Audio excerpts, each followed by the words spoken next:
આપ જોઈ રહ્યા છો સ્પાર્ક ટુડે ન્યૂઝ। પાવીજેતપુર તાલુકાના ગુંદી ગામના તળાવમાં મોટી ખાડી ગામે એક યુવક ડૂબ્યો છે। છોટાઉદેપુર ફાયર ફાઇટર દ્વારા શોધખોળ પણ હાથ ધરવામાં આવી છે।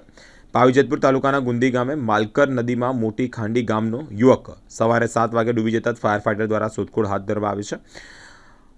સુખી ડેમમાં પાણીનો કોપ પણ હોય ત્યારે યુવકે છલાંગ લગાવી હતી અને છલાંગ લગાવ્યા બાદ યુવક બહાર આવી શક્યો ન હતો। ઊંડા પાણીમાં ડૂબી ગયો હોય તેવી માહિતી ગ્રામજનોને મળતા જ ઘટનાસ્થળે આવી પહોંચ્યા છે। જાગૃત નાગરિક દ્વારા યુવકને શોધવા માટે છોટાઉદેપુર ફાયર ફાઇટરની ટીમને જાણ કરવામાં આવી હતી। ઘટનાસ્થળે તેઓ આવી પહોંચ્યા છે અને યુવકની નદીમાં તપાસ હાથ ધરી છે।